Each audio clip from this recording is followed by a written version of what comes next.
কে? বাবর ভারতের বাপ। হ্যাঁ, বাবর ভারতের বাপ। যখন ময়ূক বলতেছিল বাবরকে বাবরকে, আমি বলছিলাম বাবর সাহেব হলো ভারতের বাপ। আরে বাবর কে? বাবর কে? কে? বাবর ভারতের বাপ। হ্যাঁ, বাবর ভারতের বাপ। সাম্প্রতিক সময়ে আপনার একটা কথা, এটা এত ভাইরাল, বিশেষ করে সামাজিক যোগাযোগ মাধ্যম ফেসবুক, ইউটিউব, টিকটক। কথাটি ছিল হচ্ছে এমন যে বাবরকে বাবরকে বাবরকে, আর বাবর হচ্ছে ভারতের বাপ।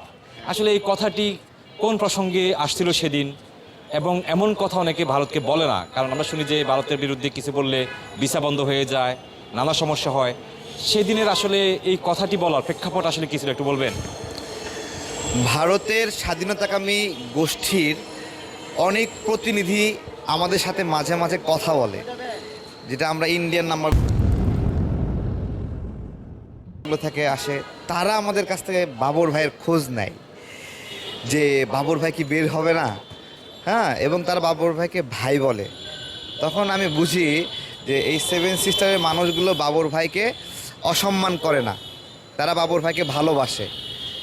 এটাই কিন্তু মানে বিষয় যে এমনিতে রাষ্ট্র হিসেবে ভারত বাবর ভাইকে শত্রু মনে করতে পারে, কিন্তু এই যে সেভেন সিস্টারের নিপীড়িত মানুষগুলো আছে, এরা কিন্তু বাবর ভাইকে খুব সমীহ করে। আমি তাদের অনেকের সাথে কথা বলেছি। তো এই জন্যই আমি বলছিলাম যে যখন ময়ূক বলতেছিল বাবরকে বাবরকে, আমি বলছিলাম বাবর সাহেব হলো ভারতের বাপ।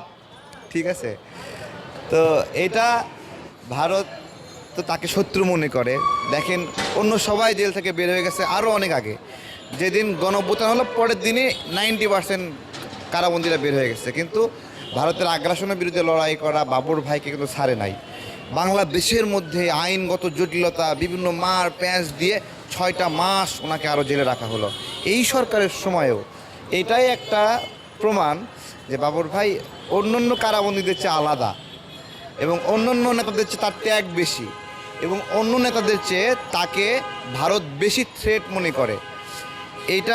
এটাই হলো মূল বিষয় যে বাবর ভাইকে ওই জন্য ওইভাবে বলেছিলাম যে এই যে এখনও জেলে আছে, তোমরা তারা অসম্মান করো, বিভিন্ন ধরনের ইঙ্গিতপূর্ণ কথা বলে, তাকে দেখতে হবে। এবং এই মুহূর্তে বিএনপির উচিত যে তাকে সামনে আগায় দেওয়া, বিএনপির নেতা কর্মী সবাইকে তাকে সামনে আগায় দিলে পুরো বিএনপি আলোকিত হয়ে যাবে, সম্মানিত হবে।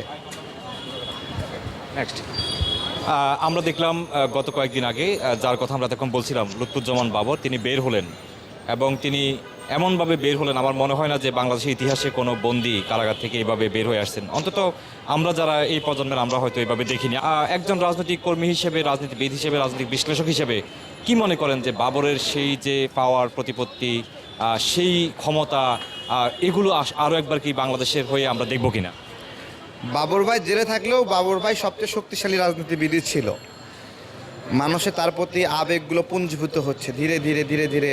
এত কষ্ট করেছেন, এত নিপীড়ন করেছে, এত অসম্মান করেছে তাকে, মিডিয়া ট্রায়াল সহ নানাভাবে তাকে ক্রিমিনাল হিসেবে উপস্থাপন করছে। সব কিছু মিলিয়ে তার নিপীড়নের মাত্রাটা অনেক বেশি, অনেক পুঞ্জীভূত হয়েছে। ওই জন্য নাগরিকরাও তাকে ভালোবেসে, তাকে বাঁধ ভাঙ্গা একটা গেট ভেঙে ঢুকে যাচ্ছে। কতটুকু ভালোবাসা! এটা আমরা তাকে ভালোবাসি, সবাই ভালোবাসে।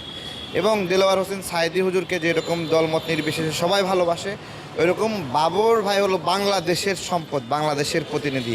ওই জায়গা থেকে তার অনেক ভালোবাসা, এবং জাতীয়তাবাদী দলের উচিত তাকে সামনে রেখে বিএনপিকে আলোকিত করা এবং সম্মানিত করা। আমি প্রশ্নটা একটু আবার ঘুরে ফিরে করতে চাই যে দীর্ঘ 17 বছর তিনি ছিলেন না এই জায়গায়, অনেকে আসছেন, অনেক নতুন নেতৃত্ব তৈরি হয়েছে, আগামীতে নির্বাচন করবে বিএনপি, হয়তো ক্ষমতায় আসবে। আর সেদিক থেকে বাবর সাহেব, যার কথা আমরা বলছি, আপনার কাছে কি মনে হয় তিনি তার যে প্রাপ্য যে সম্মান বা জায়গাটুকু সেটি তিনি পাবেন কিনা, কি মনে হয় আপনার কাছে? বাবর ভাইকে যদি সামনে স্বরাষ্ট্রমন্ত্রী না করে, তাহলে আবার একটা বিপ্লব হবে এবং গণ অভ্যুত্থান হয়ে যাবে। ঠিক আছে, মানুষ বিক্ষোভ শুরু করবে। মানুষ চায় যে উনি দ্রুত আবার স্বরাষ্ট্রমন্ত্রী হোক। কিছুক্ষণ আগে আপনি দেশের সার্বভৌমত্বের জন্য ওনার স্বরাষ্ট্রমন্ত্রী হওয়া দরকার। আমাদের বিজিবিকে গাইড করার জন্য, আমাদের সেনাবাহিনীকে গাইড করার জন্য ওনাকে এই জায়গায় আসা খুব জরুরি। অনেক জায়গায় জায়গায় আওয়ামী দালাল দিয়ে ভরে গেছে, এগুলো সংস্কার করতে হবে। এই সংস্কার কে করবে? বর্তমান স্বরাষ্ট্র উপদেষ্টা? আমরা কি বিশ্বাস করি? না, এই সংস্কারটা হতে হবে বাবর ভাই হাত দিয়ে হতে হবে। সেনাবাহিনী সংস্কার করতে হবে, পুলিশ সংস্কার হতে হবে, র্যাব সব কিছু সংস্কার হতে হবে বাবর ভাইয়ের হাত দিয়ে। মানুষ অপেক্ষা করতেছে কখন সে স্বরাষ্ট্রমন্ত্রী হবে। বিশেষ করে আপনার কথায় যদি বলি, ব্যক্তি আপনার কথায় যদি বলি, কোনোভাবে যোগাযোগ হতো কিনা বা উনি আপনার সম্পর্কে জানে কিনা, বা আপনি তার সম্পর্কে কি জানতেন, এই মেসেজগুলো আসলে উনি জানেন কিনা, এই ব্যাপারে কি বলবেন? বাবর ভাইয়ের পিএস হায়দার ভাই তিনি আমার সাথে মাঝে মাঝে যোগাযোগ করেন এবং বিভিন্ন কিছু আপডেট নেন এবং আপডেট দেন। এবং আমাদের এই অ্যাক্টিভিজম তার মুক্তির বিষয়ে আমরা যে কথা বলি এটা বাবর ভাই জানতেন বা দেখতেন এটা, এবং উনি এটা আবার কনফার্ম করেন যে তিনি আমাদের বিষয়গুলো দেখছেন এবং তিনি আমাদের ভালোবাসেন। ওইখান থেকে আবার রেসপন্স করতেন জেলখানা থেকে, আমিও জেলে ছিলাম।